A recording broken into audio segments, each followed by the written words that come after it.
book promo. I don't really like talking about myself, so I don't really do this stuff too often. But we doing book promo. This is the alarm clock, the essence of moving in silence. This is my first, piece of literature, and I was just reading a book this morning that talks about like, you're not thinking, just clearing your mind of, the what ifs and all that. Um, so when I published this book, The Alarm Clock, in 017, I really didn't think, I just did it. You know what I mean? I didn't put too much time into like how do you publish and how to do marketing and all that. Like, no, I just went with my gut. You know what I mean? I really didn't follow too many manuscripts. I didn't even know how to pronounce a prologue at the time, but I knew I needed to have one in there. And it's science, you know what I mean? So I really just went off science. I'm like, you gotta capture people in that prologue. And I remember like with the prologue, I wrote that shit laying in bed at like 2 o'clock in the morning. And I sent it to my guy, Chinameza, and I was like, bro, how this sound? He was like, yo, really good. And that gave me the confidence just to like, cause I already had like everything written, and I knew the dialogue that I wanted the book to have. This really was not more so about the reading, but more so about the dialogue. So, this is my classic, piece. That's what a lot of people know me for, The Alarm Clock. Um, it released December 12th, 2017. We just came up on this 4-year anniversary. So the 5-year anniversary is this year. I was 22 when I released it. I'm 27 now. Man, it's just really been an incredible, ride. And like the biggest thing I feel like one would pull from the alarm clock is really just to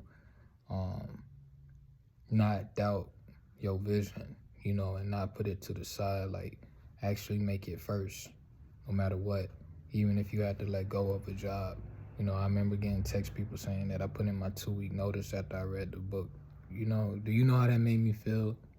You know what I mean? Like, and the energy that this book was on, like the level, you know, I'm in love with the alarm clock. I haven't read it in a while, but like, I just wanted it to be like, you know, ill, you see Illmatic, you know what I mean? Like, the alarm clock was like my Illmatic. Um, I wanted it to be like that. I wanted you to actually feel what I was saying. Not just hear, you know what I mean, but feel it, and like, um, it created a whole foundation for me. At the time, I was really broke. I was struggling. I was just looking for a hustle. You know what I mean? I wanted to find my swag, outside of a corporate job. I'm like, man, as soon as I find my niche, I'm good. That's kind of where I was at. That's kind of what it was on. So, like, I made my life chapter 13 of the alarm clock. It's 12 chapters in the book, and I made my life chapter 13. So when people see me, they're like, oh, yeah, he doing what he said he was going to do. You know what I mean? Like, he living out the message, and that's what it was all about, realness. And to this day, I'm still living it out. You know what I mean? I wanted to be a non-traditional author, like, um, and really be an author who invested in business, who was a serial entrepreneur. You know what I mean? Like, that's really what the message in here is about. I talk about me meeting Robert F. Smith and what that meant to me. You know what I mean? And now it's just like,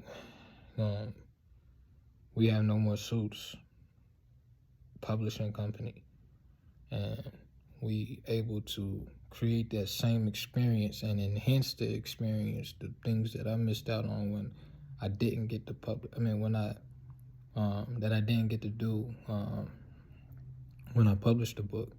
Like meet with a team, have a development team, you know what I mean, have a editing staff, have an administrative staff. I didn't have all of that, you know what I mean. I could envision myself sitting down with people from different angles who all played a important role in the publishing process, and just explaining to them the vision so that could be the fuel for them to do whatever they had to do, whether it was create the cover, whether it was edit a paragraph, whether it was to add the imagery, whether it was formatting, whether it was marketing and reaching out to different bookstores to say, hey, this guy's coming, you know, you need to do a book signing. And you said, like, everybody get that same one point, you know what I mean? Everybody got different roles, but it's coming from one point, and you the source. As an author, you have that power, and that creates, it brings life to your book. So the alarm clock, the essence of moving in silence. I said that we're gonna take these off of Amazon. That's just a heads up. And when we take them off, they're still gonna be available, but it's gonna be a limited supply. So you wanna make sure you get one. You know what I mean? You wanna make sure you get one. Like, this shit known for the red stripe, cause I ain't know how to do a spine. You know what I mean? I'm just keeping it real with y'all. I didn't know how to do a spine at the time. So, it was my first novel. I published it, self-published, at 22 years old, man. And like I said, it's just, chapter 7 is Own Boss, and I exemplify that. I went the corporate route, and to me going to corporate America was me sinning against my vision. That's really how I speak it. But it's also talking about, a story of pain, growing up in my early teenage years without having my mom to discipline me, to direct me in the right path, and, I lost her at a very pivotal moment in my life, and, like, most kids, turn into a demon when they lose somebody, as strong as their mother. And I was demonized, I really was. However, I still was able to do the impossible. You know what I mean? I had an internship my freshman year at the Department of Transportation. I was 19 years old. You can't even get in the building unless you're 21, but I was in there, you know what I mean? And I took my grandparents to the governor's mansion in Raleigh, and they got to meet the governor.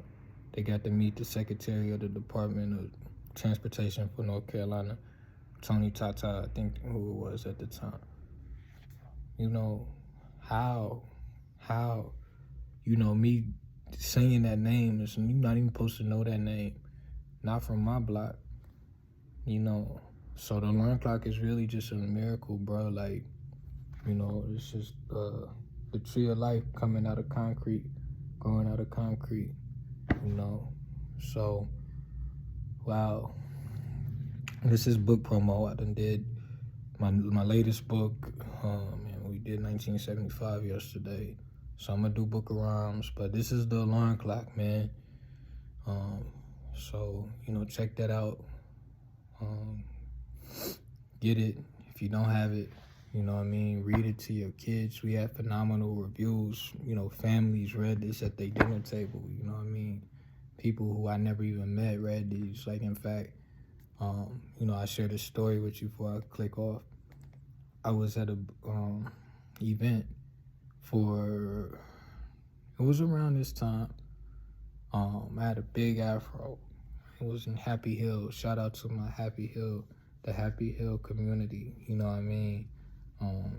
Liberia, Islam.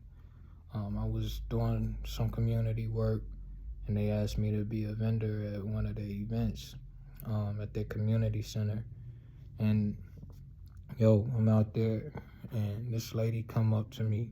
She from Plano, Texas, just moved to Walkertown. And she's like, are you the author of this book? I said, yeah, I am. She said, I literally just got this book from the library. I checked it out. It was one of the first books I seen when I walked in, and it caught my eye. You know what I mean? She was like, I have to buy it from you, and you have to sign it. Like, I'm like, yo, she's like, I gotta get both books. At the time, I just had Ron Clock and Book of Rhymes. She's like, I gotta get both books. Like, and do you know how that made me feel? And, you know, I just want to give a shout out to Miss Sylvia Hamlin, who, you know, helped me get my foot in the door to get my books in the library, you know what I mean, showed me the ropes. I got the conversation recorded. That day, it was so genuine. We wasn't talking business, we was talking life. You know, God rest her soul. She transitioned on the 3rd of last month, you know, and she's just an amazing, humble spirit. I never met anybody of her caliber just so humble, you know what I mean? Like, she could come here and sit in my studio and we could talk for hours and have tea. Like, you know, she's such a phenomenal woman, man. You know what I mean? I'm just grateful to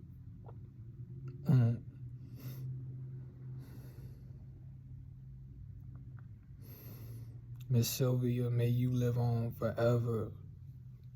May you live on forever, you know what I'm saying? Damn, man, that was a tough loss, you know, for the city. You know, just speaking on for the older crowd, for the crowd that didn't know her, you know, from my generation, like, she's such an impactful person, born in Winston-Salem, man.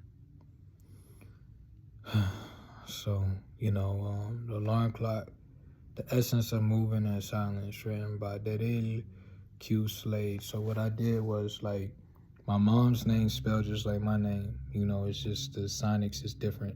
Her name is Darrell, mine is Daryl. So in her honor, I made my writing name is Darrell Q. Slade, because my mom wanted to, you know, release some books. She was a writer too. That's where I get it from. You know what I mean? So,